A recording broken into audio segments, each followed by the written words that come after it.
Foreign Secretary. Sir, over to you. Thank you Randeep. नमस्कार, good afternoon, आप सबका स्वागत है.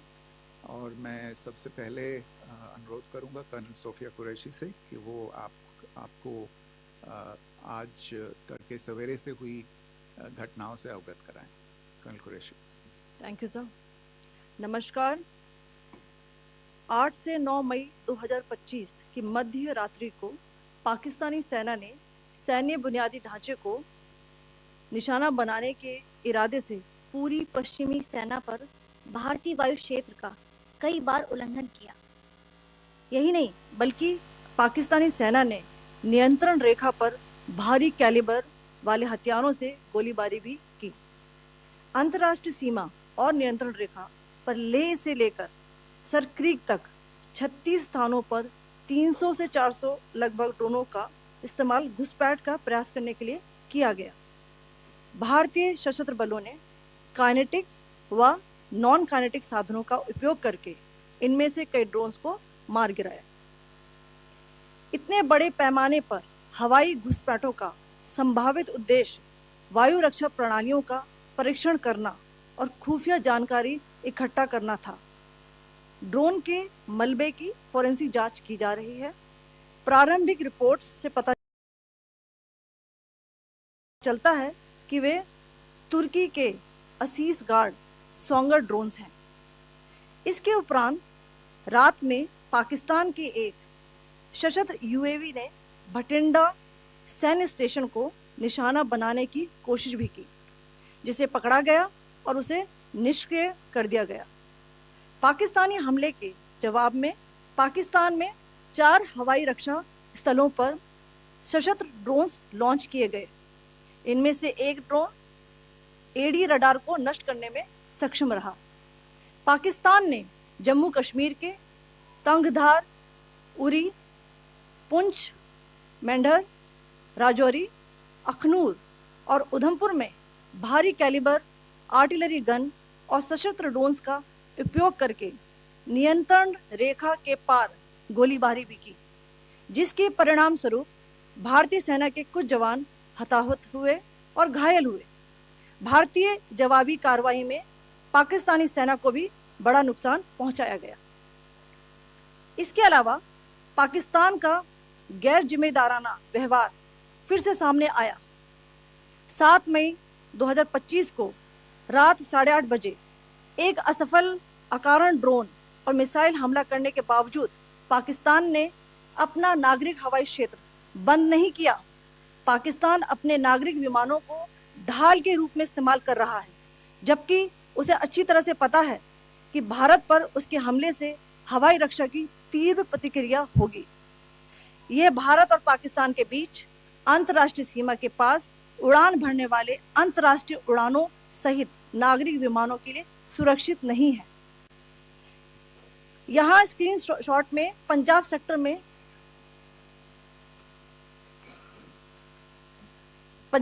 में हाई एयर डिफेंस अलर्ट स्थिति के दौरान एप्लीकेशन फ्लाइट रडार 24 का डेटा दिखाया गया है. जैसा कि आप देख रहे हैं, यहाँ पर भारतीय पक्ष का हवाई क्षेत्र घोषित बंद के कारण नागरिक हवाई यातायात से पूरी तरह से रहित है. कराची और लाहौर के बीच के हवाई अड्डे मार्ग पर नागरिक एयरलाइंस उड़ान भर रही है. हाई अलर्ट किया गया है विमान फ्लाइनेस एविएशन का एयरबस 320, जैसा कि आप यहाँ देख रहे हैं, जो कि शाम को 5:50 बजे दमम से शुरू हुआ और रात को 9:10 बजे लाहौर में उतरा. ये सारा डिटेल्स आप यहाँ देख रहे हैं. ये डिटेल्स यहाँ लिखा हुआ है. Can you see this?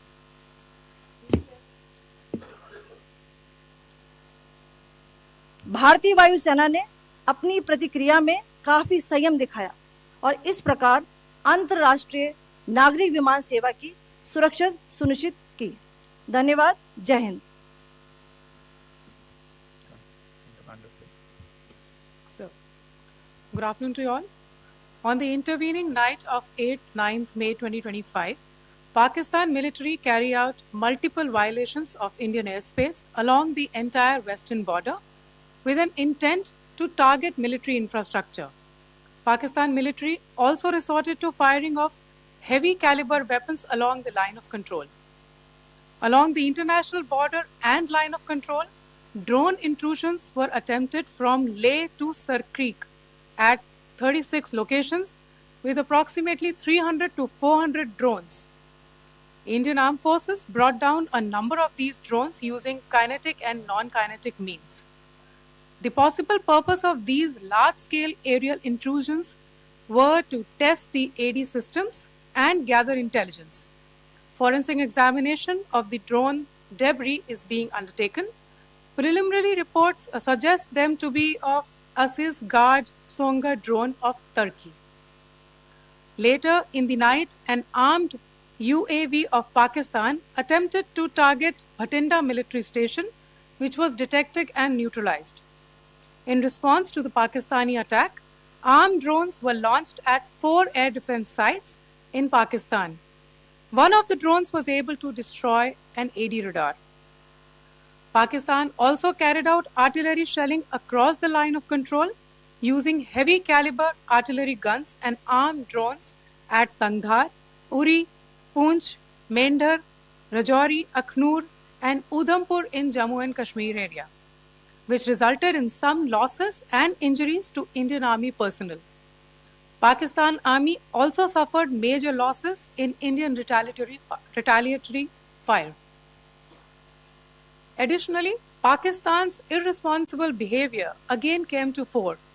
Pakistan did not close its civil airspace despite it launching a failed unprovoked drone and missile attack on 7th May at 8:30 hours in the evening.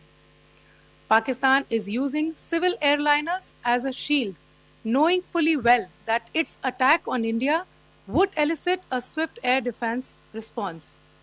This is not safe for the unsuspecting civil airliners, including the international flights which were flying near IB between India and Pakistan.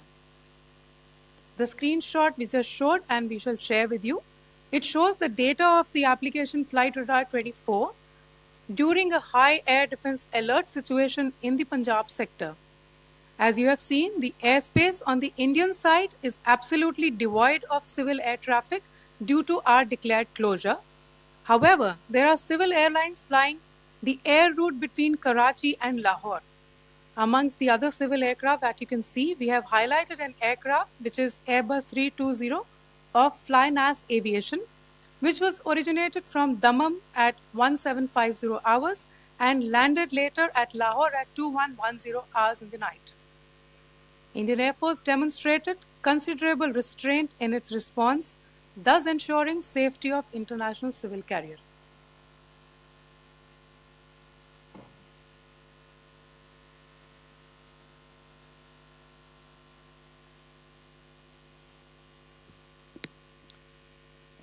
Thank you, Colonel Qureshi, Wing Commander Singh.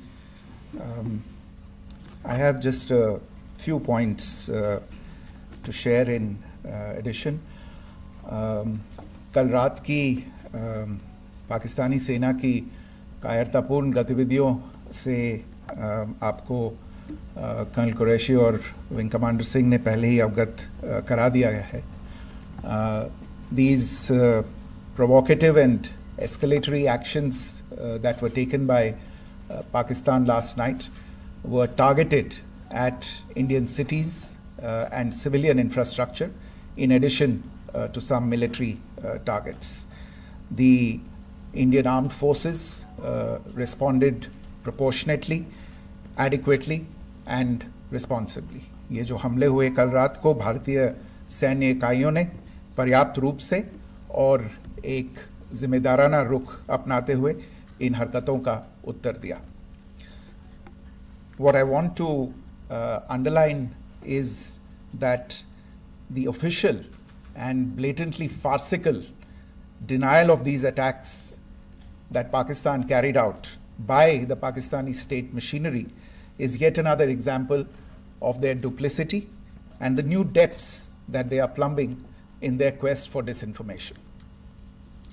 The other point in the same vein is Pakistani claims that they did not target or attack any religious places. You would recall that yesterday I shared with you an incident related to the attack on a Gurdwara in Poonch. Instead of owning up to these attacks, Pakistan made the preposterous and outrageous claim that it was the Indian Armed Forces and the Indian Air Force that was targeting cities like Amritsar and trying to put the blame on Pakistan. This is nothing but a desperate attempt by Pakistan to disown its acts of aggression, but it is also true to type in its effort to deceive and mislead the world. It will not succeed. The Gurdwara in Poonch in particular was attacked by Pakistan, and some local members of the Sikh community, including a Ragi of the Gurdwara, lost their lives in this incident, as I shared yesterday. TV पर आप इस हमले के चित्र देख सकते हैं. In addition, that we would attack our own cities is the kind of deranged fantasy that only the Pakistani state can come up with. Perhaps they do it because they are well versed in such action, as their history would show. The last point I wanted to make this evening is again this disinformation that is coming from Pakistan about India targeting the Nankana Sahib Gurdwara through a drone attack. This is again yet another blatant lie and part of Pakistan's disinformation campaign. As we saw in the Pahalgam attack, Pakistan is again trying desperately to impart a communal hue to the situation with an intention to create discord. Again, we are not surprised. India's steadfast unity in itself is a challenge to Pakistan. Let me stop there. I have time only for a few questions and be happy to try and answer them. First, I call Siddhant. Siddhant, please. Hi, sir. I'm Siddhant from Beyond. So this is Siddhant, behind, please. The other Siddhant. yes. Hi, sir. I'm Siddhant from CNN News 18. Sir, I only want to know from you the status of Kartarpur corridor. Is it open or not? If you can. I think you're all aware of the situation along the entire India-Pakistan border and the areas around the line of control. In view of the existing security scenario, the services of the Kartarpur Sahib corridor have been suspended till further directions. We'll update you as and when there is a change in the situation. We have a question here. Rishabh. So, good evening, Rishabh from Times Now. So, you spoke about religious places being hit in Jammu. There's another religious place which is a Carmelite nun church that has been hit. What do you have to say about it? If you can explain that to us. Yeah, actually, we do have some information about this extremely regrettable and condemnable incident. During heavy shelling across the line of control in the early morning of 7th May, a shell fired from Pakistan landed just behind the Christ School run by the Carmelites of Mary Immaculate congregation in Poonch. Tragically, the shell fired from Pakistan hit the home of 2 students of the Christ School. Both students unfortunately lost their lives and their parents were severely injured. Another Pakistani shell struck a Christian convent of nuns belonging to the congregation of the Mother of Carmel, damaging water tanks and destroying solar panel infrastructure. Several priests, nuns, school staff and local residents took refuge in an underground hall beneath the Christ School during the shelling by Pakistan. The school happened to be closed at the time, fortunately. Otherwise, more losses would have occurred. Again, we have seen the Pakistani side targeting and shelling places of worship with a particular design. This includes gurdwaras, these convents and temples. This is a new low even for Pakistan. We have a question here. Right. Sir Pranay Upadhyay Amar Ujala से। Sir कल आपने इसी podium से पाकिस्तान के IMF bail out को लेकर और Indus water treaty को लेकर जो टिप्पणी की थी उसकी पाकिस्तान में काफ़ी तीखी प्रतिक्रिया भी आई, और उसके बाद हमने देखा कि पाकिस्तान की तरफ से किस तरीके से लेह से लेकर भुज तक पूरी बॉर्डर के ऊपर जो इन्वेजन था वो किया गया।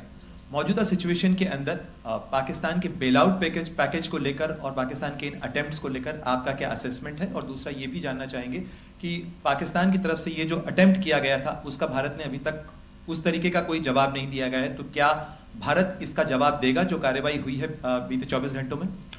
देखिए प्रणय, जहाँ तक इंडस वाटर्स ट्रीटी का सवाल है, मैंने कल विस्तार से उसके बारे में इसकी चर्चा की है। Indus Waters Treaty is in abeyance and as such I have nothing further to add to the decision that was announced by the Cabinet Committee on Security. जहाँ तक IMF bailout का सवाल है, आपको ज्ञान होगा कि IMF की आज मीटिंग हो रही है। हम वहाँ पे अपना पक्ष रखेंगे और जो हमारा मत है इन चीज़ों को लेके वहाँ पे साझा करेंगे दूसरे मेंबर्स के साथ। ये बोर्ड पे निर्भर है कि वहाँ पे क्या निर्णय होता है। और जहाँ तक जो कार्रवाई हुई है उसका जवाब देने का जो आपने जो प्रश्न उठाया है, जो आज ब्रीफिंग हुई है, जो आपको सूचना मिली है, मैंने भी कहा है कि जो आज सवेरे तड़के सवेरे जो गतिविधियां हुई, भारत ने उनका एक जिम्मेदाराना पूर्ण तरीके से और एक पर्याप्त तरीके से उसका जवाब दे दिया है। सिद्धांत। Hi sir, Siddhant from Vion. Sir, the External Affairs Minister has spoken to many of his counterparts around the world. Yesterday he spoke to the US Secretary of State Marco Rubio. So what were the key areas of conversations during that call? Yes, the minister had a conversation with the US Secretary of State. As you can imagine, the focus of discussions was the terrorist attack in Pahalgam and the response that India mounted after that on the 7th of May. The Secretary of State shared his thoughts on these developments with the minister. The minister deeply appreciated the US's commitment to work with India in the fight against terrorism. And he also underlined the targeted measures that India had taken in connection with Op Sindoor. The minister also underlined that India would firmly counter any attempts at escalation from there. But in follow-up to that, as you are aware, there have been a number of other conversations. The minister had a conversation with the UK Foreign Secretary, David Lammy, today. There too, the discussion centered around countering terrorism, for which there must be zero tolerance. And I understand just a short while ago, the External Affairs Minister has also spoken to the Foreign Minister of Norway, Espen Barth Eide, which was also focused on recent developments stemming from the terrorist act in Pahalgam. One last question, Sudhi. Sir, Foreign Secretary, thank you for doing this. Sudhi Ranjan from Bloomberg. Foreign Secretary, India had struck Bahawalpur the other day, which is also connected with the murder of one of us, journalist Daniel Pearl. If you could give us an understanding of what exactly are the reports that you're getting. You're right. Bahawalpur is the headquarters of the Jaish-e-Mohammed terrorist group that is proscribed by the United Nations. Its leader, Maulana Masood Azhar, is a proscribed individual. It is, you brought up the connection with the tragic death or killing of Daniel Pearl of the Wall Street Journal. The Jaish-e-Mohammed was in some way directly or indirectly responsible for the death of Daniel Pearl. But the real connection is through Ahmed Omar Saeed Sheikh, the British Pakistani jihadi who was held in India but was finally released in 2000, and he was the person who lured Daniel Pearl to his eventually leading to his murder. So these are all obviously connected figures, connected individuals, connected institutions, and the attack on Bahawalpur, on that facility of the Jaish-e-Mohammed in Bahawalpur is, I would imagine, a fitting part of this unfortunate incident. Thank you all. Thank you, sir. With that,